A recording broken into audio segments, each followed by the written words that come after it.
on for the people online. There we go. Let's start again. Here we all are for Alpha Part 2. We are looking at who is Jesus tonight. We had a great opening session last week where we looked at kind of like the big questions of life, and maybe like just kind of took on board some of those big questions. What's life all about? What's my purpose? Where am I headed? Had some great discussions at the end, both online and in Zoom groups, and we've got people joining us again for tonight's session. So I'm Pastor Nick. I'm on the team here at BCC, and for this Alpha, I'm ably assisted by our food bank manager, Leon. Leon, just want to say hi and say a few words. Yeah, hi everybody online. Good to see you this evening. Thank you for joining us on our Alpha course. I'm really excited about doing this course, not just as a church, but as a denomination, as we are joining like another, is it 163 churches, Nick? I think it is 163 churches, yes, something like that, yeah. 163 churches all together doing Alpha as a denomination. So it's a really exciting time. And I'm just really happy to see all of our BCC members here on the Zoom. Everybody give a wave and say hi. Hi. Hi there. Yeah, great to see you guys. Really nice to see you. Really nice to see you, Ken Strachan and his wife from Nuneaton. Great to see you, Ken. And also great to see you, Peggy, as well. Hi there. Great to see you, Peggy. Hi, Peggy. So welcome, everybody. Really nice to see you. Now, I'm going to try and do something a little bit technical, and we're going to share the screen. And we're going to just join our Elim friends centrally. So if you give me the hosting again, Leon, if that's all right, make me the host, and then I'll share the screen. And then that means I can show the browser. Brilliant. Thanks very much for that. So we're going to share the screen. Let's have a look. Let's just do basic, and we'll go to really good news, and we will share. Now, are you guys able to see that on your screens okay? Yeah. Yeah. Now, I'm just making sure. There we go. This window away from the shared application. I hope that those guys can see it online. I've got a horrible feeling they won't be able to, but we'll see if we'll go live. We'll see what happens. All right, let me see if I can fix the problem with the Zoom.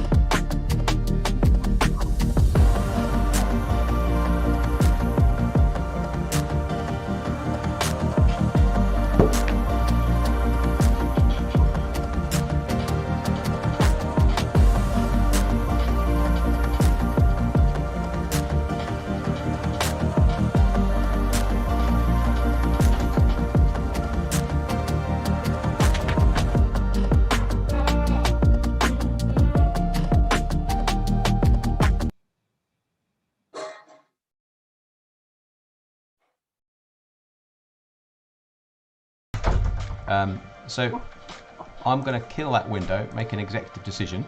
I'm just going to pause that a second. What's happened is, so the first week we joined in with Elim around the country, but we were the guests, and so they had all the hard work of sharing our screen with their viewers.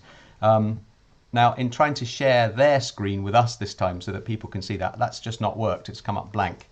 So I'm going to just refresh the Zoom window and see if we can get everybody back. Really sorry to mess you about, but we'll just give this another go. So let's go into here, change that to there, back to there. There we go. Okay, so I believe we should have some visibility of characters on the screen in just a minute, and YouTube and Facebook will catch up in a minute. So I do apologise for that. I think we're going to have to find another way of showing you that live stream intro somehow for next week. I don't want to have... I think you guys... Were you guys able to see it on the Zoom?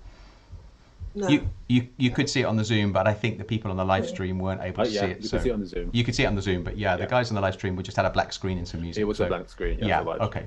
Yeah. So I don't know how we can overcome that, but I'll get some technical help between now and then to try and resolve that. Basically, what we're trying to do is we are doing Zoom as a whole movement of churches.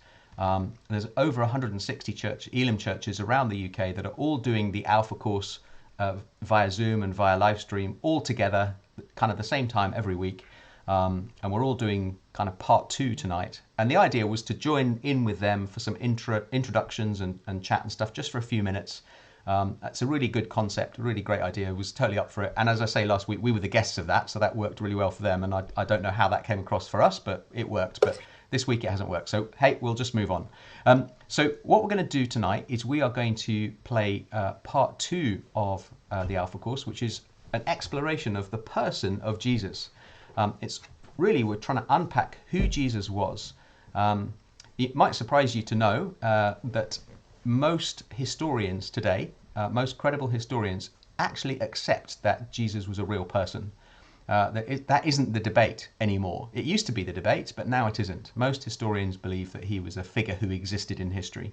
The debate is more who he was and what he represented. That's where the debate has shifted to. So that's worth pointing out as we go into this. So what I'm going to do is we'll play the video here locally, but we'll also, I'll just get it going on the live stream for guys on the live stream, and then we'll just catch up quickly after that on the Zoom, and then we'll get going and watch that all together. So let's get going on that. Let's do that. There we go. So those guys are going to get on with their alpha.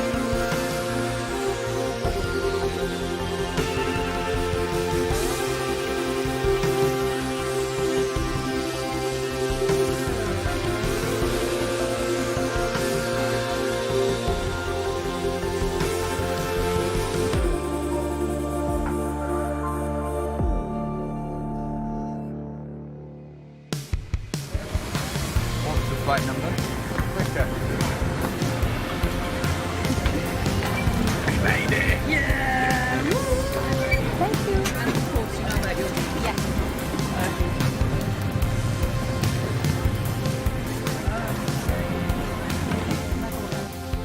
He is arguably the most famous person in history. Over 2 billion people claim to follow him. That's 1/3 of the world's population. He's represented in art and literature more than any other figure. Time magazine called him the most influential person who has ever lived. But who is Jesus?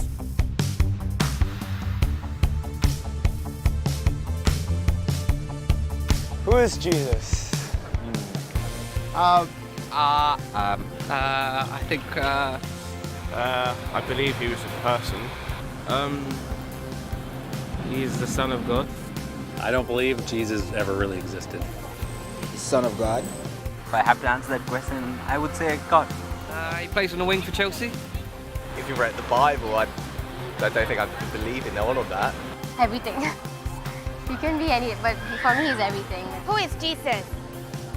To be honest with you, I don't know. I'm not super religious or anything, so I mean, I guess he's a savior or something. Personally, I think that Jesus was probably a really cool dude who lived a long time ago and gave great advice to people, and it snowballed from there. For much of my life, I wasn't a Christian. I come from a family of trial lawyers, barristers. My father was a barrister, my mother was a barrister, my sister is a barrister, my son qualified as a barrister, my daughter qualified as a barrister, both my grandfathers on both sides were barristers, my uncle was a barrister. If we'd had a cat, it would definitely have been a barrister. My father was a Jew, a secular Jew. He'd escaped the Holocaust. Many of his family had died in the Holocaust. My mother was not a churchgoer. My father described himself as an agnostic, and I came to the conclusion that I was an atheist as a teenager, and I was quite an argumentative atheist. Not that I was out to convert people to atheism, but if anyone tried to convert me to Christianity, then I had a lot to say on the subject. And I was quite suspicious of Christians. I'd come across one or two of them in my gap year, and they had these smiles, which I found deeply suspicious. And in my first year at university, I had a room next door to my great friend, Nicky Lee. And I warned him against these Christians. I said, don't let them into your room, whatever you do. But it was too late. He'd met some, and one time he and his then girlfriend, now his wife, Scylla, came back, and they said that they had become Christians. I was horrified. I mean, they were such lovely people. I thought, how can I help them? I really didn't know anything about it, so I thought, I better investigate. So I managed to find this old Bible. And that night I started reading it. I started beginning of the New Testament. I read Matthew's Gospel, Mark, Luke. I got about halfway through John's Gospel, about 3 in the morning. I fell asleep. Following day, I carried on reading. All that day, all the next day, all the day afterwards. I was a student, so I didn't have any work to do. And when I got to the end of the New Testament, I came to the conclusion, it's true. You can't prove Christianity mathematically. You can't prove it scientifically. Science is obviously very important, but science answers a different set of questions. Science answers the questions, when and how did this world come into being? But it can't answer the question, who and why. Supposing I had a cake here, which I've made, and I give it to a scientist, the scientist will be able to answer the question, how it was made. They may be able to tell you when it was made, but only I can tell you who made it and why I made it. Only the creator of the cake can do that. Only I can tell you, I made that cake. And I can tell you why I made that cake. And it's the same with this universe. Only the creator can reveal who made this world and why he made it. And the claim of Christianity is that he has done that. The creator has revealed himself. And he's revealed himself in the person of Jesus. And the evidence is not scientific evidence, that's not the only kind of evidence, but historical evidence. When I was a barrister, that's what we relied on. We relied on historical evidence that we presented to a jury. It was things that had happened in the past. They weren't there. Every time a jury brings back a verdict, it's a step of faith based on evidence. And I myself could not be a Christian if I didn't believe there was evidence. I couldn't just take a blind leap of faith. For me, faith in Jesus is a step of faith based on good historical evidence. Why start with Jesus, you might say? I didn't even believe there was a God, but I came to believe in God through Jesus because the resurrection of Jesus strongly suggests that this world has a creator and that that creator is to be seen in terms of, through the lens of, Jesus. Jesus of Nazareth is believed to have walked these streets around 2,000 years ago. But is there any evidence that he even existed? Well, there's actually quite a lot of evidence. No serious historian would deny that Jesus existed. The Roman historians Tacitus and Suetonius wrote about Jesus, as did the first century Jewish historian Josephus. He described him as Jesus, a doer of wonderful works, and then he goes on to describe his crucifixion and alleged resurrection. So there's evidence outside of the New Testament for the existence of Jesus, but most of the evidence comes from within inside the New Testament. And sometimes people say, well, the New Testament was written such a long time ago. How do we know what was written down hasn't been changed over the years? Well, the answer is that we do know, because of a science called textual criticism. Textual criticism examines the number of copies of early texts that we have available to us today, and it looks at the time gap between the original document and the earliest copy that we have. And basically, the more manuscripts we have and the earlier they are, the less doubt there's going to be about the original. So let's compare the Bible to other texts in ancient history, ones that are widely used in schools and universities. Let's look at the Greek historians Herodotus and Thucydides. They both wrote in the 5th century BC. But the earliest copy of their writings that we have dates from AD 900, and that makes a 1300-year time lapse. And even then, we only have 8 copies of these manuscripts in the first place. Or look at the Roman historian Tacitus. There's a 1,000-year gap between his book being written and our first manuscript, and we only have 20 copies. Or another classic, Caesar's Gallic War, 950 years between the book being written and our first manuscript copy. And even then, we only have 9 or 10 copies of these manuscripts. Again, with Livy's famous History of Rome, a 900-year gap between the book being written and our first manuscript, and we only have 20 copies of this. But when it comes to the New Testament, well, it's very different. The New Testament was written between about 40 and 100 AD, and we have manuscript evidence going back as early as 130 AD, and full manuscripts by 350 AD. And we have more than 5,300 Greek manuscripts, 10,000 Latin translations, and 9,300 others. So, we can be pretty confident in the accuracy, the authenticity, and the integrity of the New Testament scriptures that have been passed down to us today. The remarkable thing about the Bible is there's such a short chronological distance between the events being described and our first manuscripts. So in many ways, the Bible scholars are in a very fortunate position of being able to check these things out and finding that they are much more reliable than, for example, some of the alternatives you're looking at. And as a scholar, I am more than happy to say I trust this, I take it very, very seriously, I rely on it. Professor F.J.A. Hort, one of the greatest scholars in the area of textual criticism, concluded that, in the variety and fullness of the evidence on which it rests, the text of the New Testament stands absolutely and unapproachably alone amongst ancient prose writings, and no secular historian would disagree with that conclusion. So we know from evidence outside and inside the New Testament that Jesus existed. But who was he? Well, we know that he was fully human. He had a human body. He ate, he drank, he sweated, he got tired, he suffered pain. And he had human emotions, love, joy, sadness, and human experiences. He had the experience of growing up in a family, of education, of having a job, of being tempted. And he experienced bereavement and suffering and torture and even death. Many today would say, okay, he was a human being, but only a human being.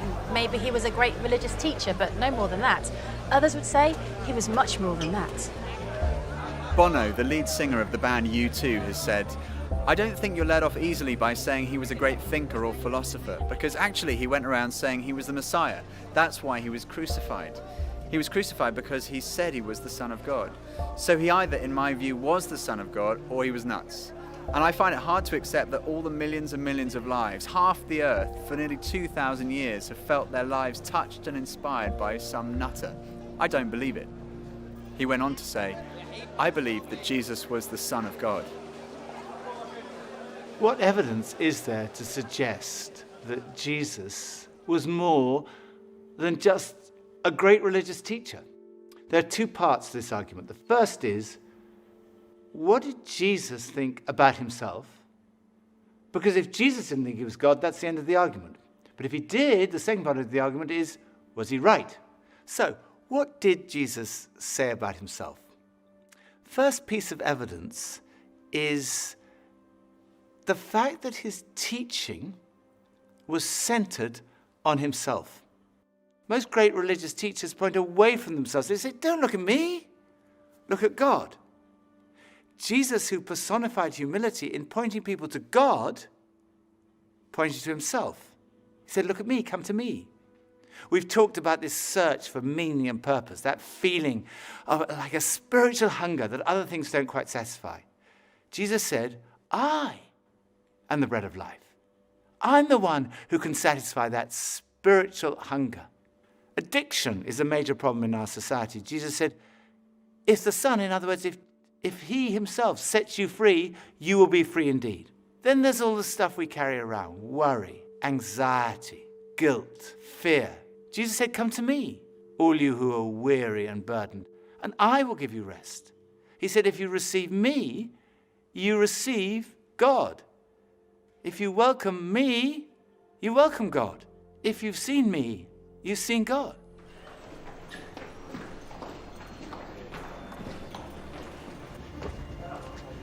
Forgiveness is right at the heart of Christianity. Jesus went up to people and said, your sins are forgiven. Now, if someone sins against you, then you can forgive them, but you can't just walk up to anyone and say your sins are forgiven. When Jesus said that, the lawyers said, who can forgive sins but God alone? But Jesus claimed to be able to do that. In fact, Jesus said that he came to give his life so that people could be forgiven. One of the most direct claims Jesus made is recorded in John's Gospel, chapter 10, verse 30. Jesus said, "I and the Father are one." Now, making a claim like this was seen by the religious leaders to be blasphemy.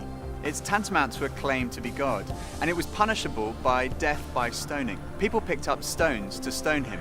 Then Jesus said to them, "I've shown you many great miracles from the Father. For which of these do you stone me?" "We're not stoning you for any of these," they replied, "but for blasphemy, because you, a mere human being, claim to be God." I think when you look at all the evidence, it's clear that Jesus did make that claim. It is an astonishing claim. And a claim like that needs to be tested. If you think about it, there are only three possibilities. It was not true, and Jesus knew perfectly well it wasn't true, in which case he was a fraud. Or it was not true, and he simply didn't realize it. He genuinely thought he was the Son of God, in which case he was deluded. I think we'd say he was insane. But logically, there is only one other possibility, and that is, it's true. He was telling the truth. C.S. Lewis, Cambridge professor, best known as the author of the Chronicles of Narnia, he put it like this: a man who was merely a man and said the sort of things Jesus said would not be a great moral teacher. He'd either be insane or else he'd be the devil of hell. You must make your choice. Either this man was and is the Son of God, or else insane or something worse.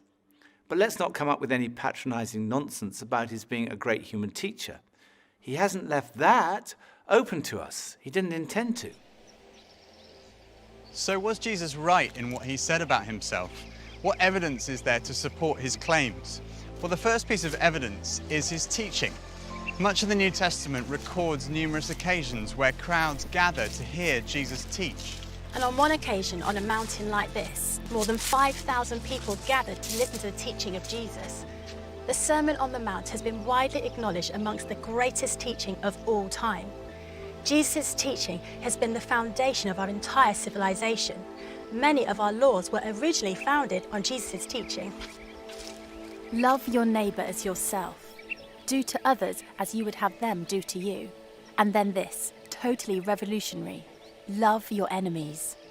In fact, we've advanced in every field of science and technology, yet in 2,000 years, no one has ever improved on the moral teachings of Jesus.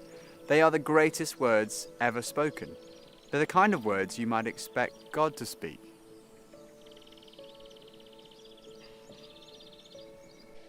Another thing that marked Jesus' life was his love for the marginalized, feeding the hungry, healing the sick. His character has impressed millions who wouldn't call themselves Christians. Time magazine called him the most persistent symbol of purity, selflessness, and love in the history of Western humanity. He was a person in whom even his enemies could find no fault, and whose friends said that he was without sin. It's been said that our character is truly tested when we're under pressure or in pain. And when Jesus was being tortured, he said, "Father, forgive them, for they do not know what they're doing." Another piece of evidence is his fulfillment of Old Testament prophecy. No one else in history has had a whole collection of books written about them before they were born. Jesus fulfilled over 300 Old Testament prophecies, 29 of them in a single day. Of course, it could be suggested he was a kind of clever con man who set out deliberately to deceive people. He read all these prophecies and he thought, right, I'm going to go through and I'm going to fulfill them all in my life. The difficulty with that theory is that, first of all, the sheer number of them. And then the fact that, humanly speaking, he had no control over many of these things. There were prophecies about the exact manner of his death, about the place of his burial, even about the place of his birth. Clever con man would be going around and saying, "Oh my goodness, I'm supposed to be born in Bethlehem. It's too late." Then the final piece of evidence, his conquest of death. The physical death. Jesus died and was buried and then was raised to life, in which case death has been conquered. But is this just wishful thinking?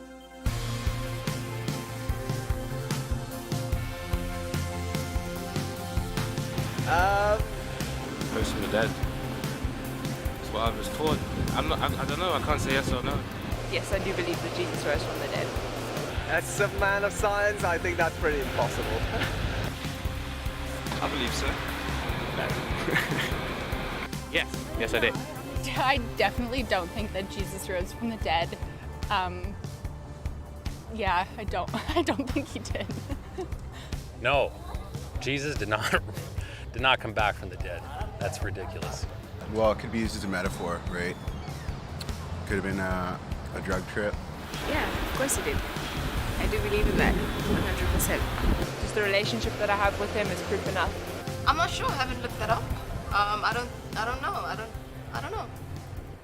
There are 4 pieces of evidence for the resurrection. The first is his absence from the tomb. No one has ever satisfactorily explained how Jesus' body was absent from the tomb that first Easter day. People have come up with all kinds of explanations. For example, maybe the authorities stole the body. Well, in that case, why didn't they produce it when people started saying that he'd risen from the dead? Or perhaps the robbers stole the body. But when the disciples heard that Jesus had been seen, they ran to the tomb, and they found that the tomb was not empty. Inside the tomb were the grave clothes that Jesus had been wrapped in. The only valuable thing that a robber might have taken was still there. The grave clothes had collapsed like a caterpillar's cocoon when a butterfly has emerged. And the piece that had been around Jesus' head had been folded up and put in a different place. And when they saw that, they believed. The second was his presence with the disciples. Jesus was seen on more than 11 occasions. On one occasion, by a group of around 500 people. People say, well, it could have been a hallucination. Well, hallucination does happen among highly strung, very nervous or highly imaginative people, or people who are sick or on drugs. But the disciples don't fit any of those categories. They were cynics like Thomas. There were tough fishermen, there were tax collectors, and tax collectors do not hallucinate. The third piece of evidence is the transformation that we see in the disciples. Here was a group of people who were disillusioned, despairing that their leader had died, and then suddenly they were transformed. They started saying, we've seen Jesus, he's really alive. And they went around telling everybody. Later on, practically all of them were killed, crucified, tortured, beheaded because of what they believed. And if they were deceiving people, all they had to do was say, no, it's not actually true. But they never said that because they knew it was true. It had totally transformed their lives. And as a result, this extraordinary movement swept around the whole known world. And it's a movement without precedent in the history of humanity. And fourth, it's still happening today. There are now over 2.3 billion Christians around the world, of every ethnicity, continent, nationality, economic, social, and intellectual background. They all speak of this encounter with the risen Jesus Christ.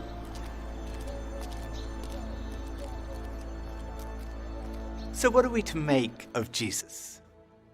It seems to me clear that Jesus really did claim to be a man whose identity was God.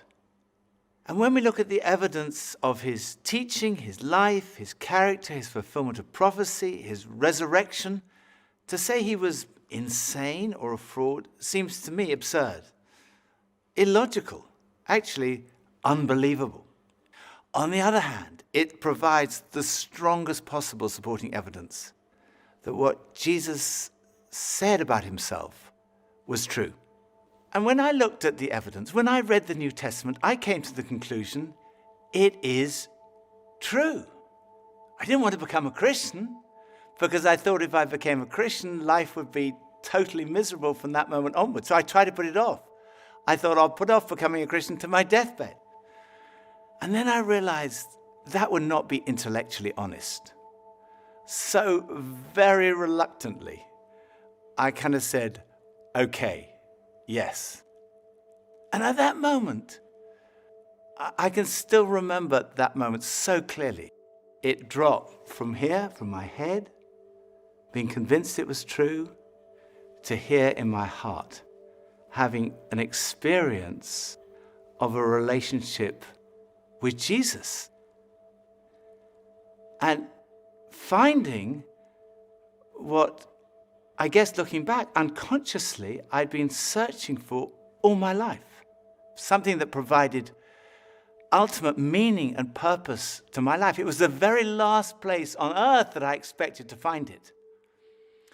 But at that moment, I found that what Jesus said was true. Jesus said, I have come that you might have life and life in all its fullness. It really is true that God has revealed himself in Jesus. Jesus really is who he claimed to be. Jesus really did rise from the dead. There is hope beyond this life. There is hope for this life. Right now, in this life, in an encounter with Jesus, we find life and life in all its fullness.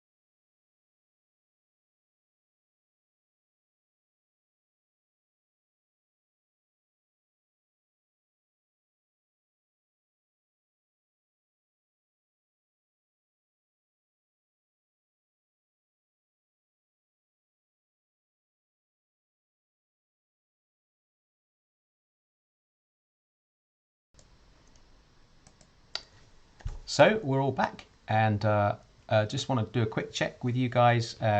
Can you all hear me on the Zoom okay? Fantastic. I can hear you, Nick. Yeah. Great stuff. You might want to unmute yourselves, and we're going to go into some discussion groups. Leon, if you could kind of start lining up some people to go in the discussion groups, that would be great. That's great. So Can you make me host then, Nick? Is that all right? Yeah, of course I can. Absolutely. Let me just do that. Just find you from the list.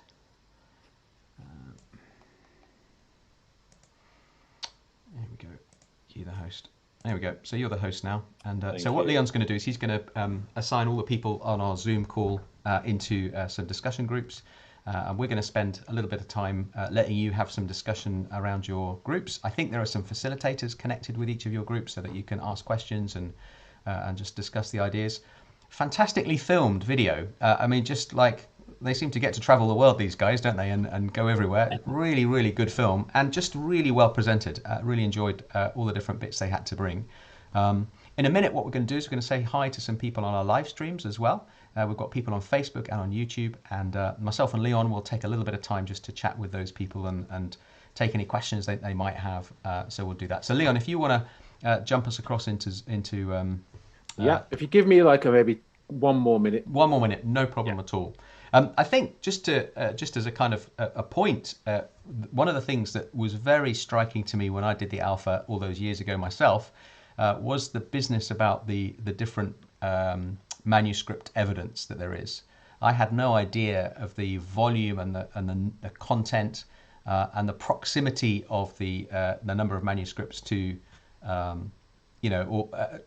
to the events themselves, and how much more robust they are than all of the equivalents that are around for other things, for other historical documents like Caesar's Gallic Wars and all those kinds of things. So I mean, just that was a massive piece of evidence for me that really stirred me when I first saw that. Yeah, how are you doing, Leon? Are you okay? Yeah, I'm just about to put everyone into their groups right now. Thank you Great for stuff. that, Nick. Yeah, no problem at all. Okay. So just to bring you up to speed, we've got 19 people on Zoom, and we'll just share people on Facebook. We've got 7 over on our Facebook channel as well, and also we've got 41 people on YouTube, which is absolutely fantastic. And we'll say hi to some of you guys on our YouTube channel in just a minute as well. So just whenever you're ready, Leon, you can bung us all into groups. That's great. I'll do that right now. Thank you, guys. Fantastic. Thank you.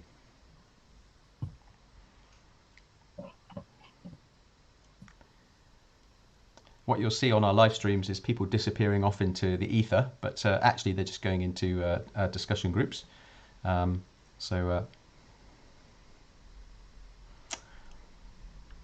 Great stuff, Leon. grand job. So we'll give those guys around 10, 12 minutes, something like that. Yeah. Is that cool? So just Yeah, any reflections from seeing the video yourself tonight? What do you think? Yeah, definitely. I think it was really good just hearing about all the historic evidence there is for Jesus. And I think, I mean, myself, when I became a Christian, I didn't really know anything about the historic evidence for Jesus. And as I've been going through my Christian journey, just hearing about just the wealth of historic evidence that Jesus was an actual historic figure. And there's so much evidence to back that up. In one of my modules that I did at Bible College, we looked at a very well-known secular atheist. He's a man called Bart Ehrman, and he's an atheist, but he's a New Testament scholar. So he's actually like an expert in the New Testament, but he's an atheist.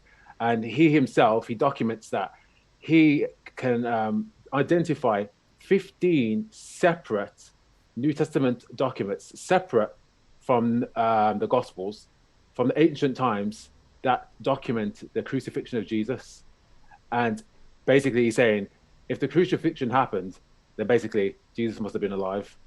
And I think for me, for this coming from an atheist who's a New Testament scholar, who really is actually his class at the university he teaches at is often called the faith buster, because he's not really one for promoting Christianity, but he himself, he says that he just can't get away from the wealth of evidence of Jesus's actual historic presence. That's brilliant. And you know, as I said when we opened the Zoom and opened the live stream, that actually there's been a shift over the last sort of 40, 50 years in historical scholarship, with that most, you know, credible scholars don't have a problem with the existence of Jesus. He existed and was crucified. It's much more the debate about, okay, did he rise again from the dead, and then what did he do after that? So we've got, I think it's a lady on our Facebook feed. She's asking an absolutely brilliant question. She has said, what she said, just scroll up to what she said. Okay, she said, hope it's not a daft question. What happened to Jesus after he had risen from the dead? Well, one of the first things that happened, Joe, is that he met with the disciples, and so he had various different meetings with the disciples at different points, and met with them in different ways. And each of those encounters is described in the Gospels. There's a very interesting encounter that happens where he kind of walks along with a couple of disciples, not the core 11. If you remember, Judas kind of left the group just at the Last Supper and went off and did his betrayal, so they were left with 11 disciples. But there were a wider group of disciples, and two of these disciples were walking along the road, leaving Jerusalem, going to a village called Emmaus.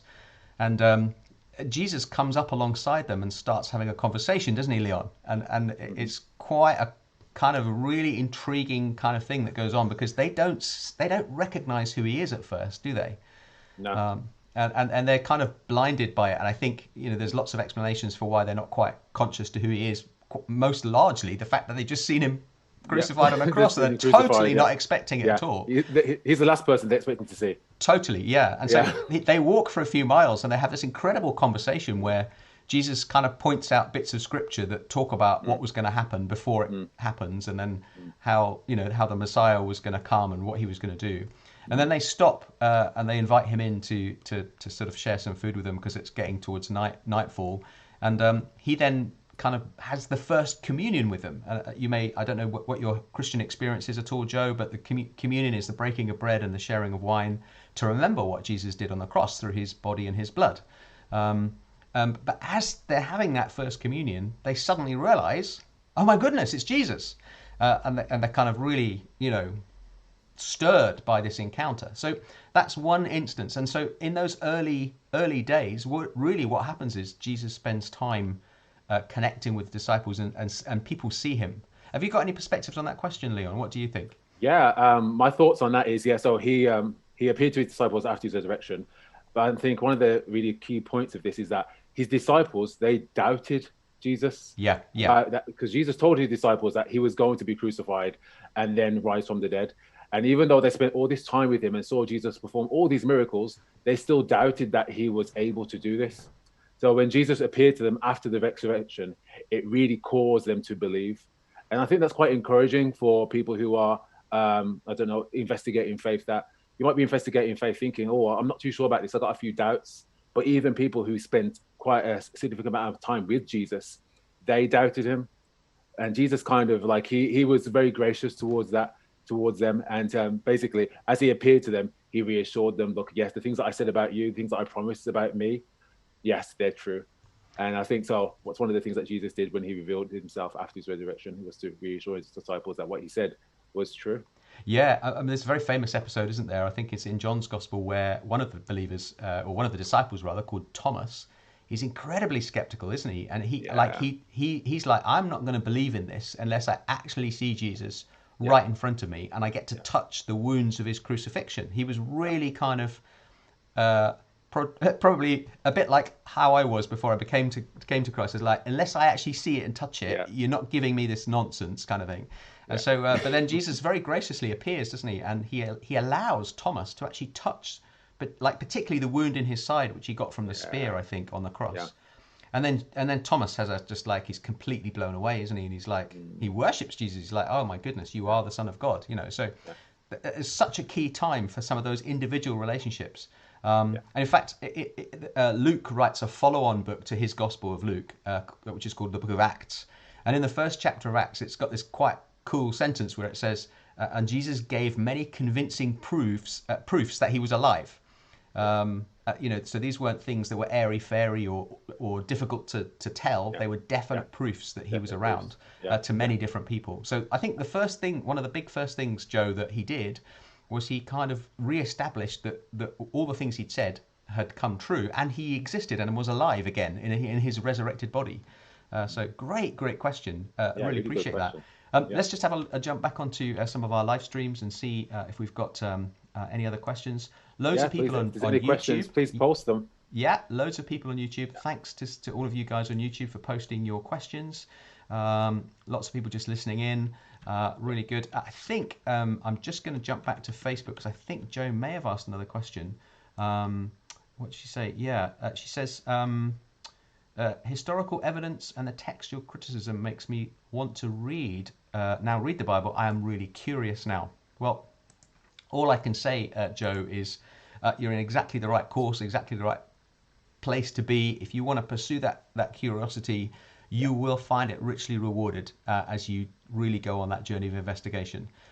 Both Leon and myself are people who have kind of gone down this path, done a lot of exploration, the more I examine the Bible, the more it stacks up. Wouldn't you say, Leon? Yeah, definitely. I think Christianity is there to be explored. I think sometimes people think Christianity is not open for exploration or maybe difficult questions, but actually Christianity is very, very broad in its approach in to be able to answer lots of different questions from lots of different perspectives. If it's scientific approaches, historic approaches, philosophical approaches, Christianity is there to be explored. So any questions that you might have, the Alpha course is there to be able to facilitate those questions. So one of the very compelling pieces of evidence for me in my journey as a Christian, and this was something that came a few years later after I decided to follow Jesus, was when I was doing some research into Jesus's own half-brother, James. Now, Jesus' family, like his brothers and sisters, were not that impressed with him when he was alive. And it's kind of like the classic, case of siblings. If your elder brother is literally lording it over you, you're like, get out my face, what are you doing? You don't have any right to do that. And I think this dynamic was going on very much with Jesus as the eldest child of Mary and his stepfather Joseph. And so for some of the younger brothers and sisters, they were pretty unimpressed with Jesus. And James, as the kind of the next in line, or the next oldest brother, as it were, he was pretty adamant that Jesus was a fraud and he had something about him, but he definitely wasn't the Son of God. And there's a couple of points in the Gospels where it says that Jesus's mother and brothers, or Jesus's family, were kind of telling him to stop doing his ministry and stop showing off, and all these kinds of things. It's quite entertaining insight into family life. But what happens is, and this is so key, it's just after the crucifixion that James decides to become a follower of Jesus. Now, there's only one explanation for that, because if he'd genuinely just gone to his death and never to be seen again, James would have gone, well, hold on a minute, I told you so. You know, I've been trying to say all along this guy's just a starlet that trying to draw attention to himself, and actually now it's all over. So can we get on with our lives, please? Yeah. He doesn't do that. It's really, really interesting to me that somebody as close to Jesus as his own half-brother only becomes his follower just after the crucifixion. Now, what is the event that would make somebody like that change their minds? It has to be a resurrection, and it has to be an appearance by Jesus to his half-brother. And in fact, James goes on to become the leader of the Christian church in Jerusalem. So really fascinating piece of evidence. Now, that's something that I didn't discover until 10 years into being a Christian. I was reading about it in a book. And I was like, wow, that's a great piece of information. You know, in some ways, I wish somebody told me that right from the off, but I was going on a journey anyway. So yeah, and I think the video kind of touches on that as well when it talks about the disciples, about before they were fearful because after Jesus was crucified, they were all hiding together in one room. Yeah. And then after they saw him resurrected, they were filled with this new kind of boldness. They were so bold that they were even persecuted up until the point of death. Yeah. And I think what would cause them to be able to stand for a cause and even face death? And as we can find out, if you look at the historic research, that the very early Christians, a lot of them were persecuted up until the point of death, and some of them were tortured in really horrible ways. Yeah. They were burned, they were crucified upside down, but still, it didn't stop the Christian church from growing. And I'm thinking, okay, what was it that was driving that? What was it that ignited that fire and that flame and that passion? And it must have been they saw a resurrected Jesus. Yeah, you wouldn't put your life on the line. You're not going to do that, are you, if you think it's false? If there was even a whisper of falsehood or fabrication, somebody would have gone, well, hold on a minute, I'm not happy to go this far, and you are asking me to lay my life down for something we all know is false. Come on.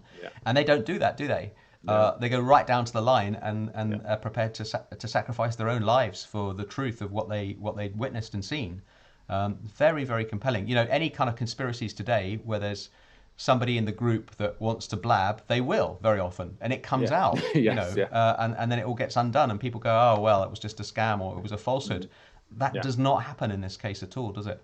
Yeah, no, it doesn't. We're going to be closing down our live streams very shortly. I really appreciate you guys joining us on YouTube and on Facebook. Very, very welcome to email in any questions you've got. We've got a study guide that comes with the Alpha, and if you've not got that, perhaps if you're just joining us on the live stream and you're not on our communications network, we'd be delighted to include you in on that. You can go to our website bcc.life, and at the bottom of that of our homepage there's a button that you can click to join our mailing list, and you'll get all of our materials, and that includes notifications about the Alpha course and the course guide and so on. So we just want to say thank you to you guys on YouTube and on Facebook for joining us tonight. It's been a real pleasure to have you. So yeah, we're gonna end our live streams just shortly, and we're gonna bring our Zoom groups back. If you're someone, just thinking aloud here, if you're someone that has been watching on the live stream and actually you really want to be in live conversation with us on our Zooms, please get in touch. You know, use that means of signing up for our communications on our website, or email admin@bcc.life. We'd love to get to know you, love to build you into our church, have that conversation with you. This is why we do Alpha, is to include you in all this great information and teaching, so you can get a really clear picture of what Christianity is all about. Anything else you want to say before we shut down our live streams, Leon? No, not at all. Just want to thank everyone for joining us. And yeah, please, we're going to be doing this course for another 9 to 8 weeks. So yeah, come along, invite your family and friends, and we'll be happy to talk with you. Yeah, great stuff. Thanks, Leon. So we're just going to go to our closing video for live stream people and be bringing back our Zoom people. So we'll do that now.